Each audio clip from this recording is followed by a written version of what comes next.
What's in today's box? So today we're going to do I think it's a very simple dish. We're going to do like a roast ribeye steak. We're going to serve that with a coleslaw, fresh, very raw coleslaw.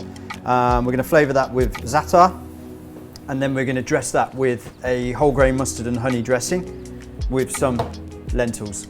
So it's like a lentil vinaigrette with whole grain mustard and zataar. So firstly, got to get the lentils on, pre-soaked. As with all pulses, just pre-soak them for, generally people say overnight. I think lentils, an hour is fine. They're just very thin. So I'm just going to soak them for an hour. So in the water that they're soaked in. So with this, I'm just going to flavour the cooking liquid a little bit. Just going to put a little bit of garlic in there. Going to get some of this zataar in there because we're flavouring the dish with zataar, so we might as well cook the lentils with like a zataar stock. I'm just going to put a little bit of onion in there, so it's just making a little stock. Okay, so I'm going to leave them, probably take about 10 minutes. In the meantime, going to make our mustard vinaigrette. So just got some nice whole grain mustard, good spoon of that. This is very, very straightforward. It's not technical at all. A teaspoon of honey, just to give it a little bit of sweetness. House vinaigrette recipe of 1 part vinegar to 5 parts POMACE oil, which we recommend you all make and keep on the side at home. And very simply, we're just gonna mix that together, and that's gonna give you a honey and mustard vinaigrette.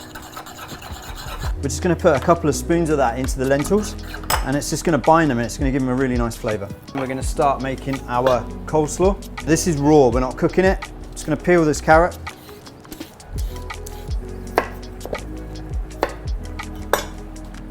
Remove that. I'm just going to prepare my vegetables before I actually cut them up. Red onion, just going to use half of that. I just want a couple of these. Just trim the brown edges off. Nice piece of the celeriac, and just trim round. Just remove the skin. So I'm going to start with the cabbage. So we do all this by hand. If you're making 50 portions, 100 portions, then you'll probably use a machine. But 1 or 2 portions at home, even for 4 people, by hand, it's no problem. It's very simple. So there you got your nice finely sliced julienne. Scott just called it. We call it julienne cabbage. So I'll just pop that in there. I'm just going to keep cooking them, give them a stir. I want to cook them in that liquid until the liquid's gone. The carrot, I'm just going to cut it in half. So just lop the end off, and then you've got a nice sturdy base to work on. Neat piles. You've got these lovely matchsticks of carrot, which are going to go into our bowl. Just to show you, that's the lentils. They've probably doubled in size. They've like puffed up a little bit, and they're coming out of the skin, and they're not soft. You don't want them to be mushy because you want a bit of texture in your dish. But they're nicely cooked. Just to do the celeriac, as we did with the carrots, celeriac's a little bit easier because it's a bit bigger. Even slices. Showing I don't do this that often anymore because they're not as even as I want them to be, but hey ho. A couple of nice little piles. Lovely matchsticks into the bowl. Alongside the carrots, they're a similar texture, so you've got carrots, celeriac, they're really quite dense vegetables. The cabbage is a bit, it's got more water in it, so it breaks down a bit easier. And then we're just going to very, very finely slice some onion. Point out that I removed the root, that it's strong, and that's what makes your eyes water. And that's it, the whole onion.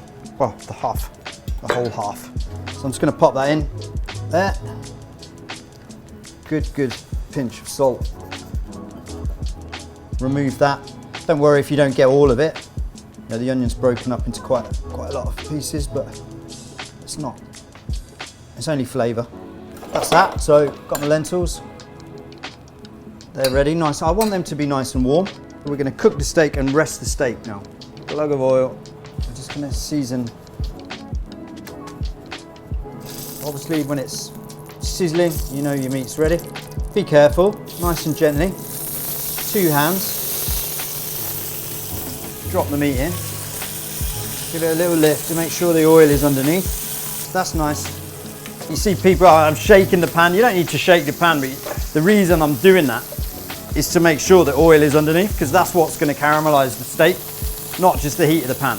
A dry pan will not caramelize the steak. You need that oil underneath, sizzling as it is now, underneath the meat. So now I'm going to turn that over.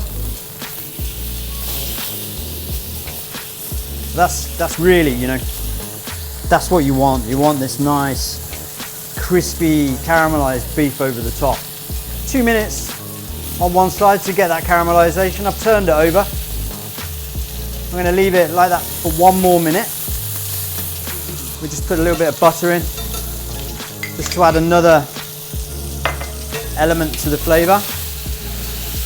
And then I'm going to turn it again. So and there's that lovely caramelized steak.